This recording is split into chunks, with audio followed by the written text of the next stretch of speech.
มองมันเลยทุกคนเลยนี่น่าจะเป็นมังกี้นี่ลูกเราได้ยินเสียงมัน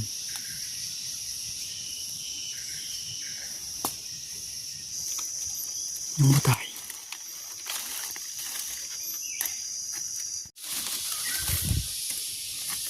ตัวเร็วน้อย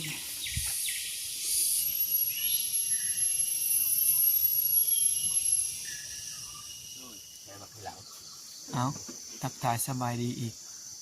คลิปหนึ่งพี่น้องเลยตอนเช้าๆนี่แหละประมาณ4 โมงปลายสิเข้า5 โมงเลยตอนนี้แล้วก็สิได้ออกไปลัดเช้าเลยได้ทุกคนเลยนี่ตื่นมาเลยทางในพานเท่านี้โอ้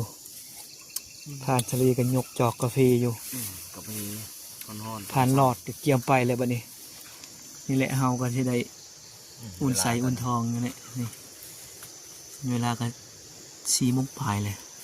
มันไม่อยากเห็นเลยคุณดูกัดมันก็ต่อจอน4 โมง 43 นาทีเดี๋ยวสิอุ่นทองกันมาเนี่ยโอ้กินมี่ก่อนทุกคนเลยน้ำห้องก็ผ่านสลีกับต้มเรียบร้อยเลย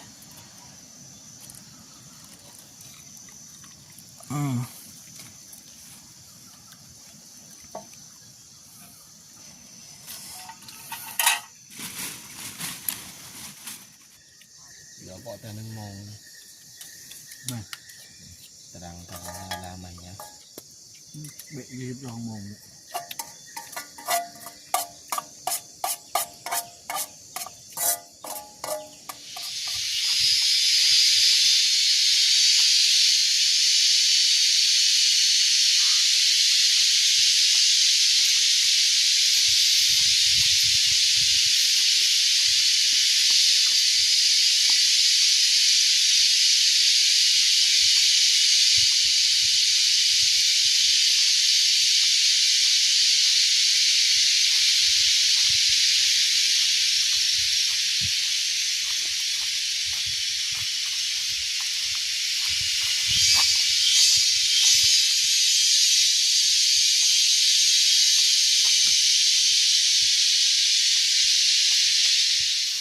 ตอนนี้ก็ได้แยกย้ายกับบ่าวสลีทุกคนเลยสุดมาเพื่อพลังนะไปนั่งเพิกหรือว่านั่งห่างกบหมักมั่นนะทุกคนแล้วเราก็จะขึ้นไปทางนี้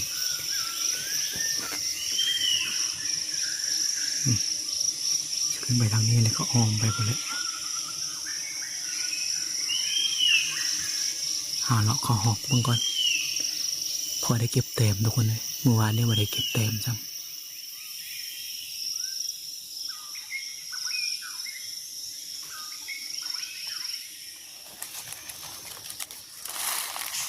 รอบเช้าทุกคนเลยจัดไปนั่งเต็มถูกอะไร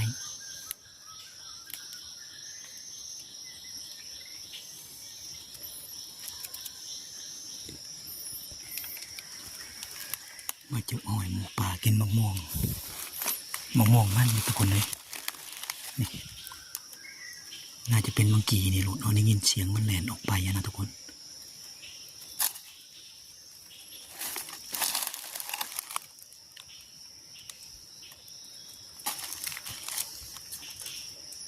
ยังเปียกเลย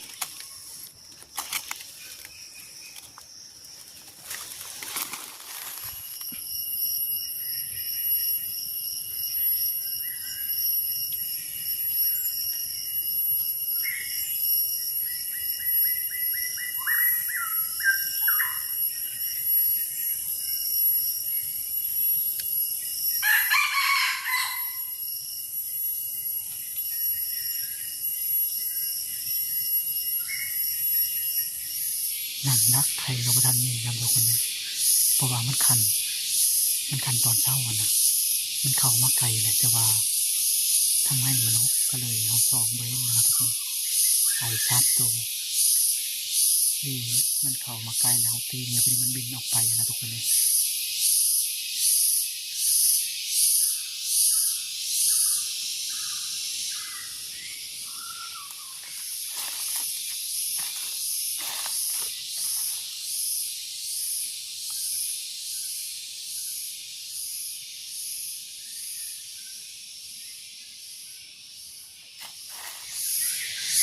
นี่นกแล้วทุกคนเลยมันจับอยู่งาตัวเทิงเลยตกลงมาพี่นี่ตกลงมาทุกคนเดี๋ยวจะเข้าไปเก็บก่อน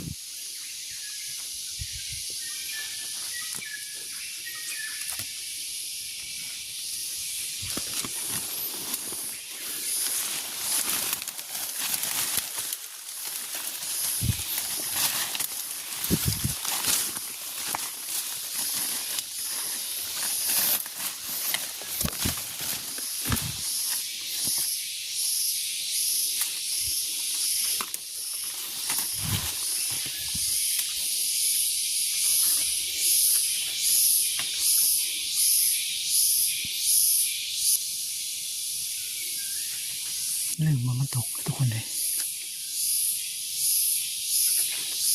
จากลมใดเลยเพราะว่ามันหกโพดนะแถวนี้แหละ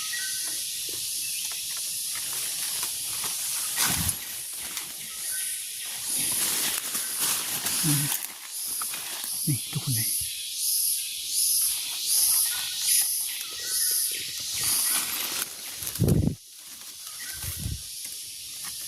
ตัวเร็วน้อยเขตป่าแห่งนี้เป็นเขตอุดมสมบูรณ์ทุกคนเลยเพราะว่ากกตาวนิ้วใหญ่ช้ำกกมะพร้าวก็มีทุกคนเป็นป่าดงใหญ่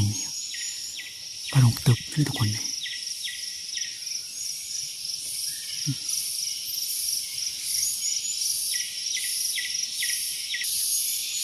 ใบคือใบบอนทุกคนเลยน่าจะเป็นบอนบกมันอยู่ในดงกุ้งใหม่ก็มีแต่กุ้งใหญ่ๆทุกคนเลย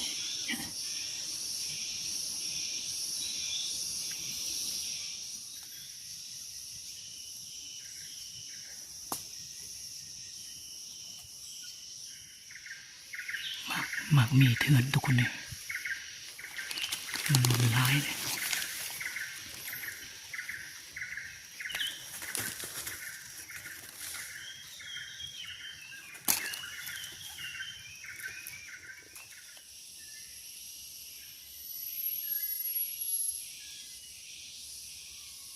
เรียบร้อยแล้วแต้มที่3ทุกคนเลยทุกห้อง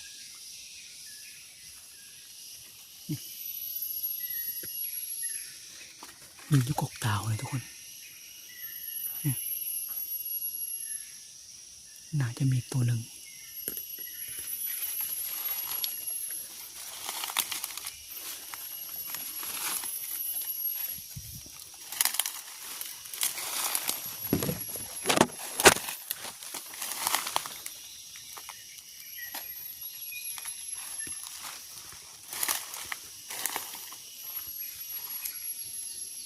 ตกไปทางไหนแล้วเนาะมาดิ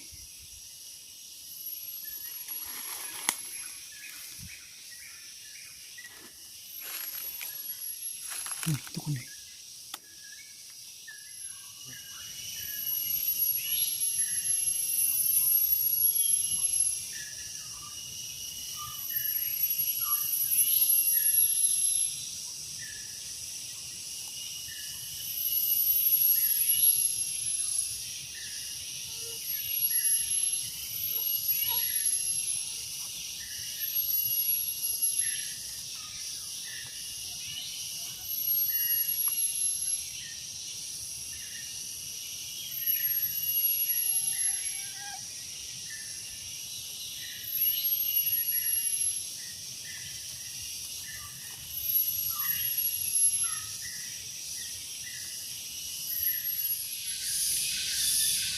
ยังตัวที่2ทุกคนเลยมันห้องเลย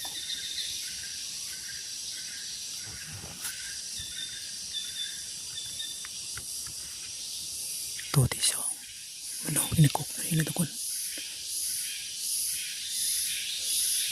มันบ่ออกมาเดี๋ยวสินั่งทาก่อน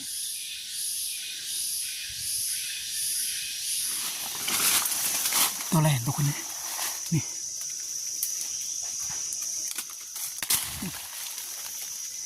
ยิงของกินนี่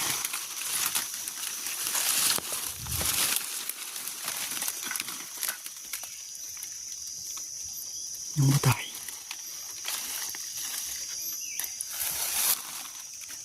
เหลือทุ่งทุกคนเลยไปเอามาทุ่งอ่องมาแหนงมือบนใส่นะมันนี่เต็มที่3เต็มที่4ทุกคน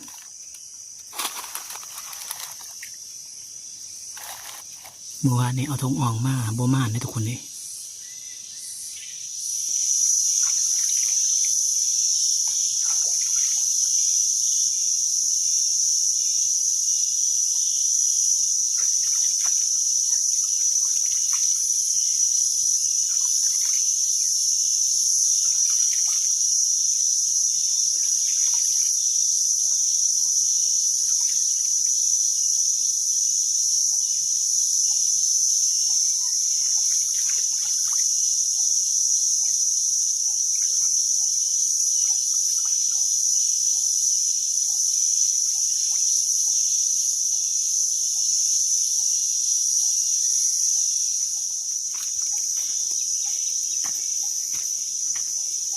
โอ้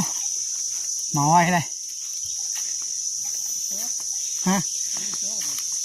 โอ้ได้2 ตัว 3 ตัวนี่แหละตัวอะไรจากตัวฮะนี่ แต่เฮาก็ยังบ่พอซื้ออยู่ดี ตอนนี้ก็ได้มอดเข้มเลยทุกคนเลยนี่ ความนัก พักผ่อนก่อนแล้วก็สิได้กลับ มัน แล้ ก็ ว บ่ได้นักเนาะ ต้มน้ำกินมีก่อนมันนี่อุ่นทอง มันแจงหลาย บันนี้เก็บเครื่องเก็บคองเลยพวกสิได้กลับแล้วบันนี้เนาะสลีเนาะมือหาเมียแล้วบันนี้ กับหาลูกหาเต้า อาหารก็ได้ปุ๊บพาหลอดเพิ่นเอาเล่นเลยทุกคนเลยอันนี้สิปันกับสลีเลยนี่ ก็หอกกินดุกินแลดิ เอาไหมสลีนี่ตัว2 ตัวนี่ ตัวก็หอกตัวบ่ได้ตัวเผาทั้งบ่ได้เน่าเนี่ยน่ะก็ได้ บ่ได้เน่าเอ้ย 2ตัวตัวนี้เลย เอาพอแล้วนี่ กันแล้วตัวนึงเอาตัวนี้น่ะ ได้ เอาตัวนี้เอาตัวนี้ นั่นบ่ตัวมักตัวนั้นอีก มันไม่กินตัวแม่ เอาสำหรับคลิปนี้กับโมมี่ยังไลฟ์พ่อแม่พี่น้องเลยเฮากับสิได้จบคลิปไว้ชั้นนี้ก่อนโอกาสหน้าพอกันใหม่สำหรับคลิปนี้ก็ขอขอบใจหรือว่าขอบคุณ FC ที่ติดตามและรับชมจนต้นจนจบพี่น้องขอขอบใจหลายๆ